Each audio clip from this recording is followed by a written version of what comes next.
Wow, looks like I've got the best seat in the house. But sir, let me start by simply saying thank you. What an absolute privilege it is here to have you amongst us. I think it's your commitment to the cause that really keeps a lot of us dreaming and remain hopeful of the future. And I'll try and just take this opportunity to ask you a few questions to get this conversation rolling, but I know that there's this gushing audience all waiting to ask you many questions of their own. So I'll start by just saying, a few weeks back, I met a few Envision volunteers from IIT Madras, and I asked the silly question to the group of, do you know Sonam Wangchuk? And the answer that I got was almost immediate. There was this one student, Abhishek, who popped up and said, sir, he's the reason why many of us are doing engineering and building things today. I think that conveys such a strong sentiment that echoes in the hearts and minds of not only millions in the country, but many more around the world. And so, just given that, are there any early moments from your days growing up as a student that you think nudged you down this path of climate action and sustainability? Okay. Thank you very much. Born in a place like Ladakh, which is the capital of challenges, capital of shortages, scarcities. Now you have scarcities in office of stationery and this and that, and I think you make a big deal. We have scarcity not of just land and water, even oxygen is in scarce supply, even air. So, but then amidst scarcities and adversities is born problem solvers.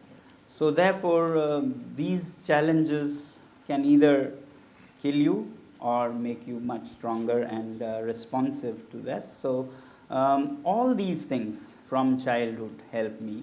And technologies are great, that it's everywhere, and we have a fear of us thinking this is the only solution. But what I'm happy about is looking at other engineering, social engineering, and inner engineering that I could see, and therefore not just be bogged down by technological engineering alone. For example, I was talking about cold winters in Ladakh. Yeah? Apart from buildings, I was fascinated to see around me buildings in Ladakh that are always made of mud. And in the past, we didn't have glass, so they don't have solar heating, of course. Glass is very new, high up in the mountains. So they had other engineering, and their engineering was that they had in the ground floor cows and goats and sheep. On the first floor, people. So it's like apartments, the goats apartment, cows apartment, and the family apartment.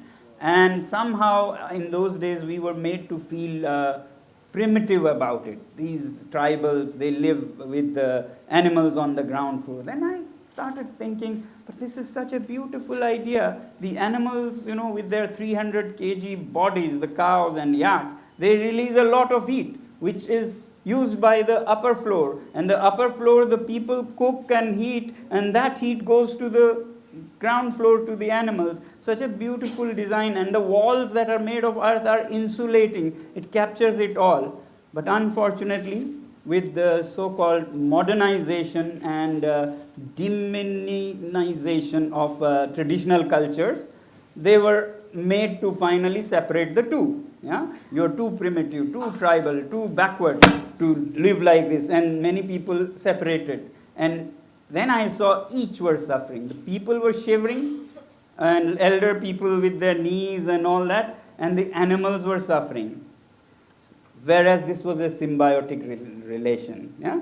Beautifully, you would have the doors of the humans one side, the animals another. You don't have to completely mingle, but thermodynamically, you're symbiotic. So these are what took me beyond just engineering solutions. Much of it has to be social and human, inner. When I talked about technical solutions, we could call it technological, but it could be about what I was saying. That's inner engineering, inner technology to reduce your desires and needs. Vipassana that Buddha taught 2,500 years ago is exactly a technology or an education. You come out with much less desires. You are happier with much less. What more would you like? Yoga is that kind of technology. Actually, the world needs that, but we are busy forgetting this and getting others that then leaves us wanting, desiring, and always feeling poor. Anyway, a little more of engineering than what we think of engineering as in the colleges and factories. Yeah. Wonderful, sir. Thank you for sharing that. I think in many ways you stand as tall as the mountains you live in today.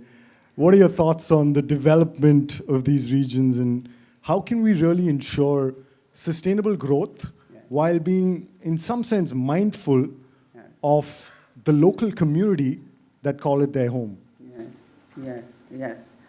Yes, it's a very confusing thing. What is development? What is development? Yeah. People who are perfectly happy with their lives, way up in the mountains, are then put through a process called education, brought out feeling very, what would you call, less, and feeling wanting and feeling inferior and so on. And then you spend the rest of the life to fill that void that is created through this process. You were fine in the first place. You were gifted to be happy with so little, and that all programming is deleted, and you are reprogrammed to need, desire, desire, desire, and then you spend the rest of the life. You started very fine, happy if happiness was the objective. You were there, and then it was undone. Similarly, I'm just saying, you were gifted to be happy at 28 degrees. Yeah? Then through a process called development, which is based on New York and London, where people are comfortable only at 22 to 24. You are put through that, your gift is taken away, then you end up being miserable. You need all these gadgets to keep you in London conditions, which you were not born for. You were born for this Chennai conditions, and your grandparents were so happy in that. Maybe not completely happy, so remove that unhappiness. Why do you borrow New York's unhappiness also?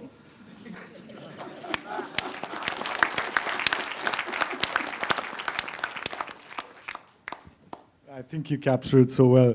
And I know you're one of the strongest voices on sustainability in the country today. And if there were a few day-to-day things or practices that you think youngsters and the people at large can, take up in their daily lives, what would they be?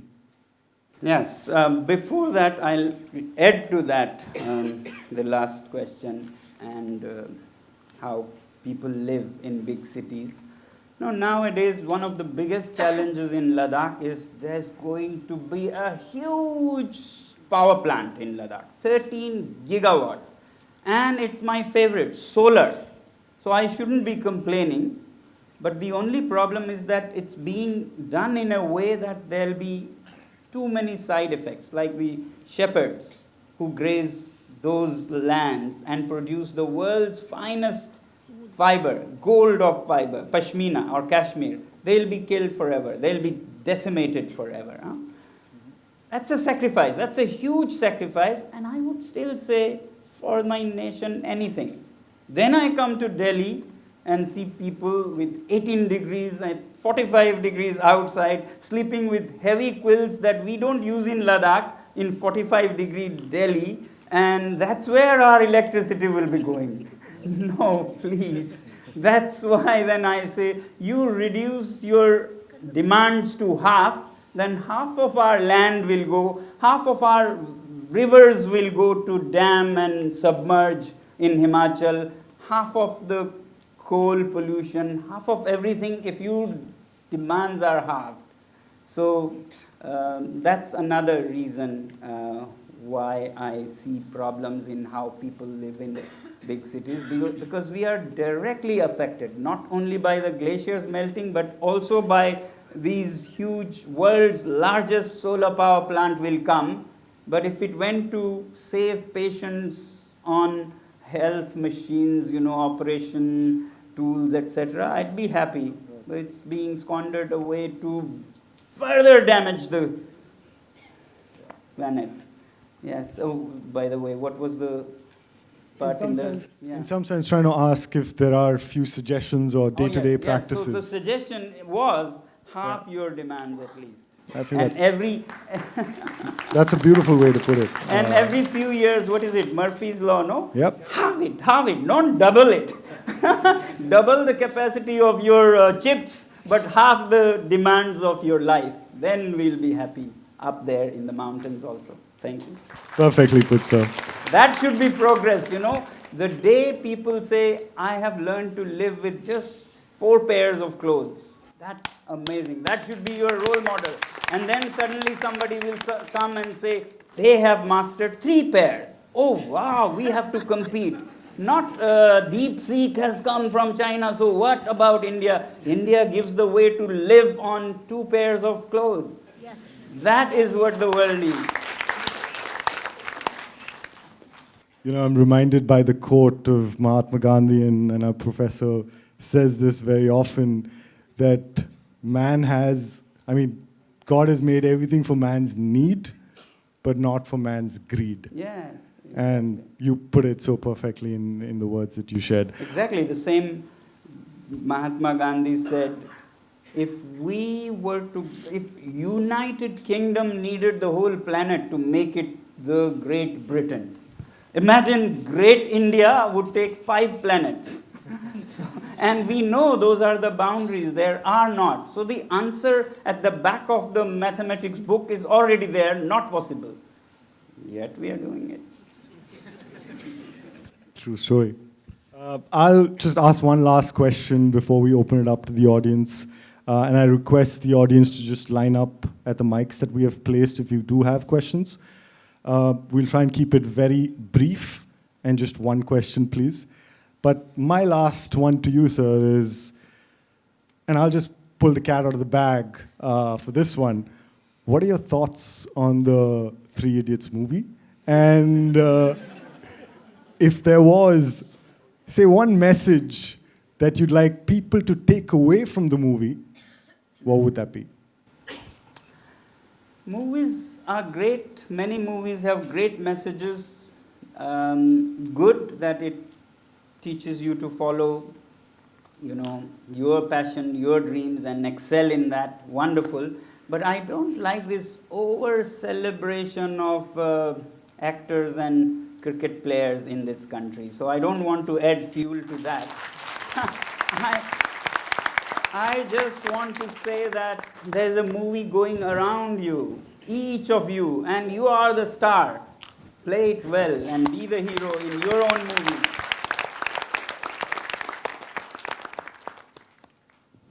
Thank you so much. So I'm not going to take more of your time, but I want to open it up to the audience. If you have questions, this is your chance. Please line up in front of the... Sir, Jule, sir, you are hero of this world. Like you are. Sir, I have seen, I follow you completely, every video I see of you, and when you were on hunger strike, I literally cried, and I too did not eat one time. I stopped when you were doing hunger strike. And I found it intellectual. We are intellectuals, and you are suffering to convey the message to the government. Where is the intellect? Yes, sir. And definitely your message should go very strongly, not only India, globally. And my question is, how can each one of us empower your mission, sir? Thank you so much. Thank you so much. That's actually my mission to make each one see the problem and do something. And it's not very difficult after that. When people understand what's right, what's wrong, then in democracy, people are the kingmakers. In democracy, leaders don't lead. People lead. Leaders follow. Today, you're only asking for more power, more power. I don't blame the government when they call another thermal power plant with coal burning, or a big hydro dam in Himachal, or a big solar that devastates our herders. I don't blame the government. When did we all say we don't need the 41st pair of shoes, we don't need another 5th car, 4th house, we need clean air to breathe for our children? The day you will say that, the day you will say we need clean water, clean air, pristine forests for our children, the government will start working on that. Governments are the genie of Aladdin. It says, whatever your command, my master. It's the master that has to learn what to command. And that's what I'm urging you. Hello, sir. I'm Anakha Umesh. I'm from Kerala. I'm from the College of Engineering, Trivandrum.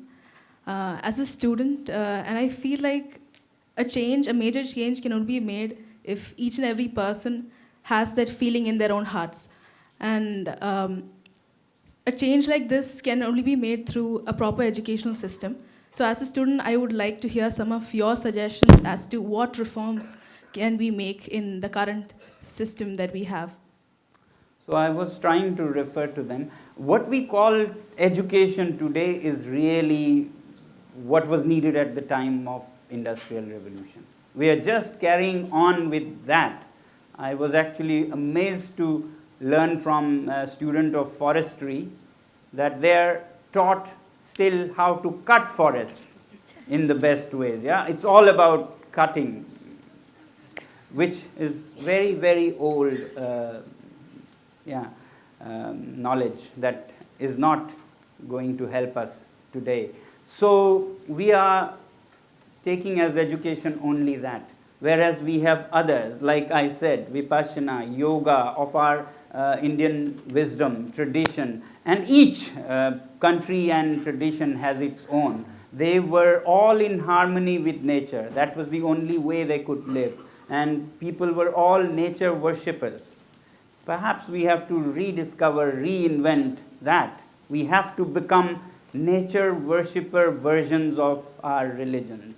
The version 2, you have software version 2s, we have to have Hinduism 2.0, Buddhism 2.0, Islam 2.0, which are nature worshippers, which know how to live in harmony, and which is valued as education. Today, what we call education is all about, bread and butter education. We give so much importance because that will give us jobs, that will give us money. With that, we'll have our 41st pair of shoes.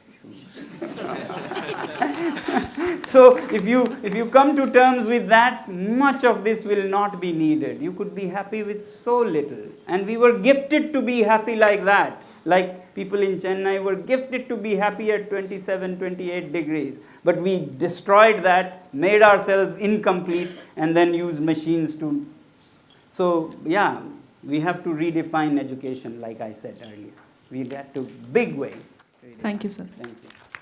Thank you. Thank you. In the interest of time, we'll be able to take just one last question. Yeah. Good afternoon, sir. My name is Rishabh Dadwal. I'm a student of economics at Loyola College here. Sir, you spoke about Easterlin's paradox, which tells us beyond a certain point, you do not derive any utility from income earned. So how do you think a company or an organization can slowly shift the masses' need for going and earning more and reduce their demands? Like you said, half the demands. How do you think an organization can reduce that demands and make people self-satisfied as such? I don't expect it from companies or organizations to come. They'll do the opposite. It will have to be society and the rest of civil society, our spiritual traditions, our traditional wisdom and education that could reduce, and then change the companies that operate on those rather than coming from them. And for companies also, I really don't know why these startups and companies are always about, we want to be a multinational, we want to be $1 billion. Why? Why do you have to? You can be just a happy company with lots of impact, $1 billion impact rather than $1 billion income. Thank you. Thank you. Thank you, sir. Request you to remain on stage, sir. Okay. Again, once again, thank you so much for coming here and giving this time to us. So some people don't just dream of a better world, right? They create it. Mr. Sonam Wangchuk has showed us here today. Through innovation, resilience, and an unwavering commitment to sustainability, he has redefined what it means to be a change maker. From pioneering the Ice Stupa project, solving water scarcity in the Himalayas, as he was mentioning in his talk as well, to championing eco-friendly education, community-driven sustainability efforts. His work is a testament to the power of bold ideas and grassroots action. At Envision, we want to celebrate those who challenge the status quo and push the boundaries of what's possible. And today, it is our absolute honor to present you, sir, with the Envision Climate Rancho Award, recognizing your excellence in climate innovation, leadership, and impact.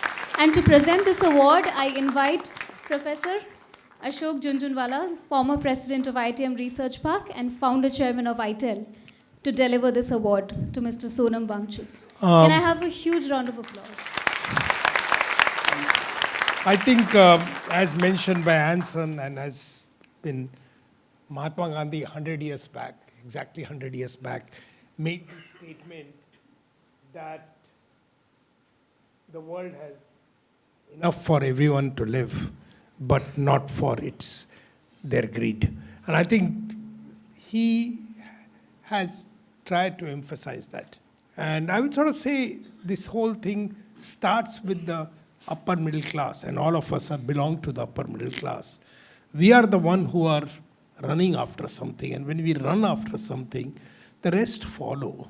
The rest also look up that they are probably doing well, supposedly doing well, because they have more and more,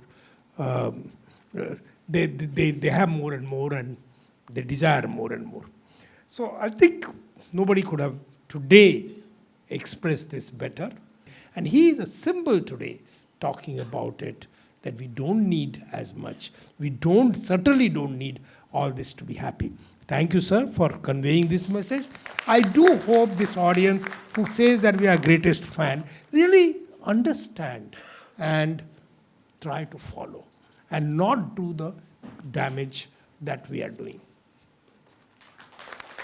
Thank you. On behalf of all of us, I like to present this. Thank you, sir. Thank you. Beautiful. Thank you. Thank you. It's an honor to have you here, and that's all I can say. Thank you. Thank you. Thank you very much. Thank you so much.